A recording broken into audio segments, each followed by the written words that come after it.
Hello दोस्तों, नमस्कार। आप सभी को क्या हाल चाल है यार? कमेंट करके बताना, मैं बढ़िया हूँ। अगर होगे तो, नहीं होगे तो भी बताना दोस्तों, मैं आपके लिए प्रे करूँगा। एंड आप लोगों से एक रिक्वेस्ट है कि देखो इस वीडियो को पूरा देखना, क्योंकि हो सकता है कि जानकारी आपके काम आ जाए। देखो बहुत बारी होता है कि हम लोग गूगल पर बहुत सारी चीज़ों को सर्च करते हैं और उसकी हिस्ट्री को हटाना भूल जाते हैं। क्योंकि सच बताएं, हिस्ट्री हटाने आता ही नहीं बहुत सारे लोगों को। ठीक है, तो देखो इस वीडियो में यही सीखेंगे कि कैसे हम अपने गूगल क्रोम की हिस्ट्री को हटा सकते हैं बहुत सिंपल तरीके से, और कुछ भी वहाँ पे आप फिर जो भी सर्च किए होगे नहीं रहेगा। ठीक है, तो हिस्ट्री हटाने के लिए हमें सिंपल सिंपल क्या करना है मित्रों, अपने गूगल क्रोम को खोलना है और ये जो थ्री डॉट्स वाली जो ये लाइन है ना, ये थ्री डॉट वाली लाइन पे ऐसे हमको क्लिक करना है। अब यहाँ पे जो इंटरफेस आ रहा है हिस्ट्री, अब देखो हिस्ट्री तो आपको दिख गया, लेकिन होता क्या है कि आपने क्या किया, ये हिस्ट्री यहाँ से ऐसे क्लियर ब्राउज़ किया। ठीक है, एंड यहाँ से देखो ऐसे क्या किया, क्लियर कर दिया। ठीक है, यहाँ पे देखो ऐसे क्या किया, क्लियर कर दिया।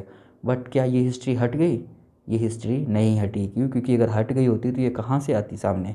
अभी देखो मैं फिर से आपको करके दिखाता हूँ। क्लियर डेटा किया एंड यहाँ से देखो फिर से ये आ गया। ठीक है, तो इसको हटाने के लिए हम क्या करेंगे वो सारा प्रोसेस समझने वाले हैं। एंड उससे पहले आपसे एक स्मॉल रिक्वेस्ट करूँगा दोस्तों कि प्लीज़ चैनल को सब्सक्राइब करके एक लाइक कर देना, एक कमेंट कर देना। क्योंकि मैं ऐसे ही यूज़फुल वीडियोस आप लोगों के लिए बनाता हूँ, जिससे आप घर पर रह करके खुद से बहुत सारी चीज़ों को जान सकते हैं और खुद ही टेक्निकल चीज़ों को करने में सक्षम हो सकते हैं। ठीक है, तो देखो क्या करना है, हमने जो कुछ भी सर्च किया, आलतू हो या फालतू हो पता नहीं, ये आपकी चीज़ें हैं और उसे हटाना है तो आपको थ्री डॉट पे आ जाना है एंड यहाँ से हिस्ट्री वाले सेक्शन पर क्लिक करना है। ठीक है, और फिर क्लियर ब्राउज़ डेटा पर क्लिक करना है।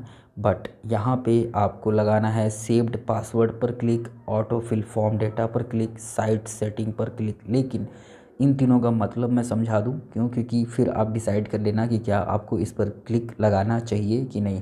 जैसे देखो सेव्ड पासवर्ड का मतलब हो गया, मान लेते हैं आप लोग क्रोम पर फेसबुक को चालू करके चला रहे हो, या फिर इंस्टाग्राम को चालू करके चला रहे हो, या फिर कोई अन्य वेबसाइट जिस पे आप लॉगिन किए हो, ठीक है, और चला रहे हो, तो सेव्ड पासवर्ड पे अगर आप लगा करके क्लिक हिस्ट्री को क्लियर करोगे तो वो वेबसाइट भी आपको फिर से लॉगिन करना पड़ेगा। ठीक है, और फिर देखो ये ऑटो फिल फॉर्म डेटा, इस पे भी लगा करके अगर आप क्लिक कर दोगे तो जैसे देखो बहुत सारी वेबसाइट होती है, खास करके सरकारी योजना वाली वेबसाइट में होती है कि जहाँ पे आप जो चीज़ें भर दिए होगे वो उतनी भरी ही रहती हैं, वो कभी नहीं हटती। ठीक है, वो मतलब कभी नहीं से मतलब ये था कि वो अपने आप नहीं हटती जब तक उसको हटाओगे नहीं। ठीक है, तो अगर इस पर टिक लगा करके क्लिक कर दोगे तो वो भी हट जाएगी।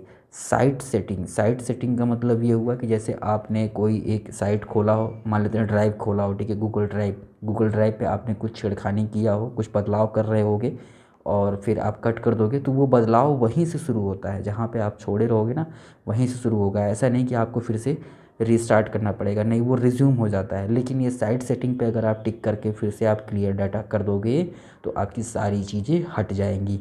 बट एक चीज़ और हमारा बहुत इंपॉर्टेंट, वो है क्या, यहाँ पे देखो टाइमिंग।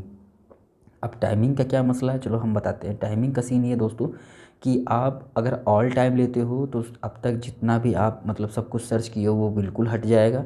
लेकिन अब आप समझ गए होगे कि आगे क्या कहना चाह रहा हूँ। ठीक है, last 4 weeks 7 days 24 hours, last hours 15 minutes, इस हिसाब से भी आप अपने सारे कुकीज़ को यहाँ से हटा सकते हो। ठीक है, ये करके तो मैं यहाँ पे क्या करूँगा, ऑल टाइम लूँगा। क्योंकि मैं चाहता हूँ कि मैंने जो कुछ भी सर्च किया मेरी वेबसाइट से लेकर के या फिर कुछ पर्सनल से लेकर के जो कुछ भी मैंने सर्च किया वो बिल्कुल क्लियर हो जाए, तो मैं यहाँ से उसको क्लियर कर दूँगा। ठीक है, क्लियर कर देने के बाद में ये पूरा तो हो गया, सब कुछ क्लियर हो गया, लेकिन अभी भी एक स्टेप बाकी है। देखो यहाँ से हट गया ना, अभी भी एक स्टेप बाकी है मित्रों।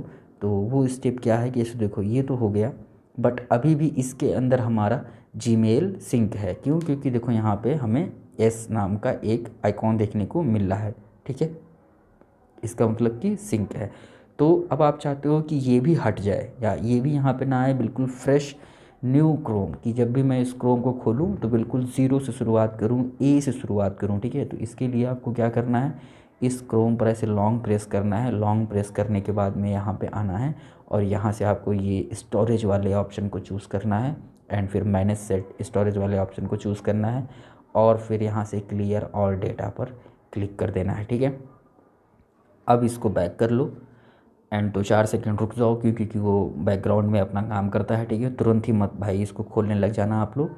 2-4 सेकंड रुक जाने के बाद में इसको दोबारा से क्लिक करोगे, ठीक है। अब देखो बिल्कुल ये फ्रेश खुलेगा, और फ्रेश खुलेगा। अब इसमें आपकी कोई भी डिटेल नहीं रहेगी, बल्कि अब आप कौन से मेल को डिफ़ॉल्ट बनाना चाहते हो वो यहाँ पे आप चूज़ कर सकते हो, और जिसको चूज़ करके आप क्लिक करके आगे बढ़ोगे वो आपका डिफ़ॉल्ट मेल आपकी क्रोम में सेट हो जाएगा, ठीक है। तो ये है क्रिएटर के लिए एडवांटेज है, बाकी जो लोग कंफ्यूज रहते हैं उनके लिए भी एडवांटेज है कि मैं अपने क्रोम में कौन सा ऐसा मेल सेट करूं जो हमेशा डिफ़ॉल्ट रहे। तो देखो ऐसे आप सेट कर सकते हो, पहले सारा सब कुछ क्लियर कर लो एंड वापस से जब खोलोगे तो यहाँ से अपना आप डिफ़ॉल्ट मेल के लिए चूज़ कर लो एंड कंटिन्यू पर क्लिक कर दो, ठीक है। या फिर अगर आप चाहते हो कि आप कंटिन्यू ना ही करो तो वहाँ एक नीचे ऑप्शन और रहता है जहाँ पर रहता है स्किप, बिना उसके भी आप आगे बढ़ सकते हो। फिर यहाँ पे कुछ भी नहीं देखने को मिलेगा, ठीक है। बिल्कुल ये ऐसा कह लेते हैं कि एज अ गेस्ट आप इसको यूज़ कर सकते हो, ठीक है। तो ये काफ़ी अच्छी चीज़ थी कि आप अपने क्रोम हिस्ट्री को बिल्कुल सही तरीके से कैसे हटा सकते हो एंड सही से यूज़ कैसे कर सकते हो, ठीक है। तो आशा करते हैं कि आपको ये जानकारी अच्छी लगी होगी, और साथ ही साथ ये भी उम्मीद करते हैं मित्रों कि आपने इस चैनल को सब्सक्राइब करके लाइक कर दिया होगा एंड कमेंट भी कर दिया होगा, बेल नोटिफिकेशन बटन को भी दबा दिया होगा, ताकि जो भी हमारी रोज़ की नई नई इन्फॉर्मेशन वाली वीडियोज़ आती हैं वो आपके होम स्क्रीन पर शो हो सके, और आप अपना कीमती 5 मिनट का समय दे करके हमारे उस वीडियो को देख सकें, क्योंकि उसमें सिर्फ़ और सिर्फ जानकारी होंगी, फालतू बातें नहीं होंगी। तो चलिए मिलते हैं आपसे अगली वीडियो में, तब तक के लिए आप लोग अपना ध्यान रखिए एंड हेल्दी रहिए।